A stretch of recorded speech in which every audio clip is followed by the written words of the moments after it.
मैं हूं doctor Mohit Saraogi and I am the director of iris IVF centre at Saraogi hospital. And आज के video में हम बात करने वाले हैं about difference in IVF in 30s versus IVF in 40s। अगर आप एक कपल है जिनको शायद आईवीएफ ट्रीटमेंट की ज़रूरत है एंड अगर आप 30s में हैं and for what ever reason आप अभी प्रिपेयर्ड नहीं हैं, आप सोच रहे हैं कि maybe we can wait for a few years, अभी तो टाइम है, 40s में आएंगे तो आईवीएफ करेंगे, तो ये वीडियो शायद आपके लिए है क्योंकि इट विल हेल्प यू री evaluate and reconsider your decision. Now पहली बात ये है कि आप 30s की बात करें या 40s की बात करें, ये रूल मेल्स पे लागू नहीं है।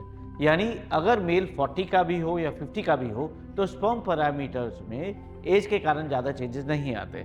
मैक्सिमम 5 या 10% डिटीरियोरेशन हो सकता है।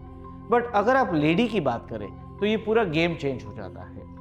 एक बार लेट 30s चालू होते हैं तो ओवरी का जो एग रिजर्व है ये फटाफट डिप्लीट होना चालू हो जाता है। यानी जो नंबर ऑफ एग्स अवेलेबल होते हैं आईवीएफ प्रोसीजर के लिए ये सिग्निफिकेंटली रिड्यूस हो जाते हैं। केवल यही नहीं, एग क्वालिटी में भी काफ़ी चेंजेस आते हैं। चेंजेस केवल डीएनए लेवल पे नहीं होते, ओवरऑल सेल्यूलर एजिंग होता है। यानी अगर आप एग के अंदर जाके तो एग के अंदर कई कंपोनेंट्स होते हैं, साइटोप्लाज्म होता है, माइटोकॉन्ड्रिया होते हैं, अलग अलग छोटे छोटे ऑर्गेनेल्स होते हैं जिनके अलग अलग फंक्शन रहते हैं। एजिंग के कारण हर चीज़ में डिटीरियोरेशन आना चालू हो जाता है। इस कारण ओवरऑल एग की क्वांटिटी और क्वालिटी काफ़ी हद तक कम हो जाती है। नॉर्मली एक बार एज 41 हो जाए तो ये egg reserve average Indian lady में ख़त्म हो जाता है। एग खत्म होने का मतलब मेनोपॉज नहीं होता।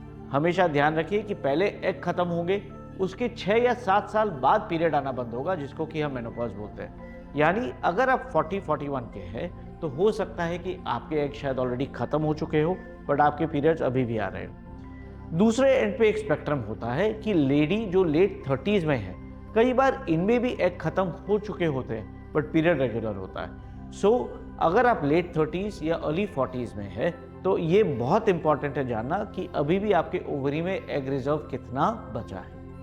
नाउ अगर हम रिजल्ट्स की बात करें तो नॉर्मली अगर आप अर्ली 20s या अर्ली 30s में देखें तो आईवीएफ के सक्सेस रेट 60-70% भी बड़े आसानी से जाते हैं। बट यदि आप ये 40s की बात करें तो रिजल्ट्स फिर ग्रेजुअली डिटीरियोरेट होता है, ये फिर 30s में आ जाता है। अगर 41-42 है तो 15-20% से ज़्यादा सक्सेस रेट नहीं रहता आईवीएफ में।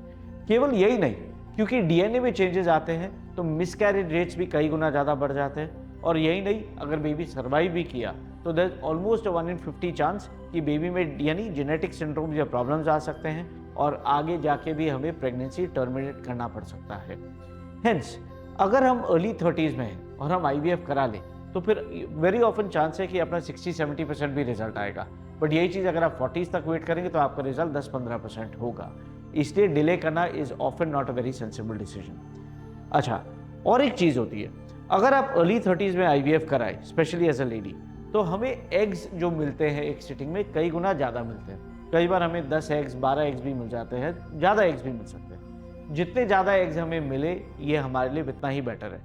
ज़्यादा एग्स मीन्स ज़्यादा एम्ब्रियोज, ज़्यादा एम्ब्रियोज मीन्स यदि हम 1, 2 या 3 एम्ब्रियो भी यूट्रस में डालते हैं तो भी हमारे पास सरप्लस या एक्स्ट्रा एम्ब्रियोज बच जाते हैं। ये एम्ब्रियोज हम एम्ब्रियो बैंक में जमा करके रख सकते हैं, स्टोर कर सकते हैं।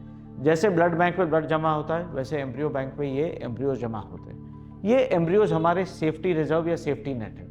इसके 2 फायदे होते हैं। अगर हमारा गॉड फॉरबिड पहला आईवीएफ फेल हुआ तो सेकंड टाइम हम यही एम्ब्रियोज जो है बैंक से निकाल के डायरेक्टली ट्रांसफर कर सकते हैं। पूरा आईवीएफ ट्रीटमेंट वापस करने की ज़रूरत नहीं होती। यानी ना हमें ऑपरेशन वापस करना पड़ेगा, ना इंजेक्शन दोबारा लेने पड़ेंगे।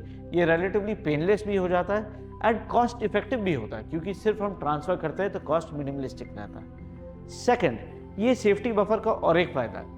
सपोजिंग हमारी आईवीएफ पहले ही अटेम्प्ट पे सक्सेसफुल हो गई एंड सक्सेसफुल डिलीवरी भी हो गया, बट हम फैमिली प्लानिंग के लिए 1 या 2 साल रुक के और एक बेबी के लिए प्लान करना चाहते हैं तो भी ये एम्ब्रियोज यूज़ किए जा सकते हैं।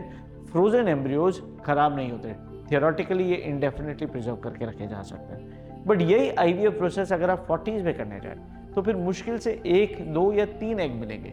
ये एग से जो आपके एम्ब्रियो बनेंगे ये केवल एक बार ट्रांसफ़र के लिए काफ़ी है। सो इसमें सक्सेस रेट भी कम है, मिसकैरेज के रेट्स भी ज़्यादा है और सेफ्टी रिजर्व भी नहीं है। हेंस अगर आप एक जेन्युइन कपल है जिसको आईवीएफ के लिए जेन्युइनली ज़रूरत है ये नॉर्मली अगर आपका स्पर्म काउंट बहुत कम है इस सिचुएशन में होता है, या ट्यूब ब्लॉकेज है इस सिचुएशन में होता है, या AMH कम है, एग रिजर्व कम है इस सिचुएशन में होता है, या अगर आप ऑलरेडी 3 बार या उससे ज़्यादा IUI करा चुके हैं लेकिन आपको कुछ सक्सेस नहीं मिल रहा है, ये सिचुएशन में होता है, तो फिर IVF डिले करने में कोई अक्लमंदी नहीं है। आपको जल्द से जल्द IVF या ICSI का ट्रीटमेंट कराना चाहिए। ये मेरा जेन्युइन सजेशन रहेगा। आई होप ये वीडियो आपको यूजफुल लगा हो।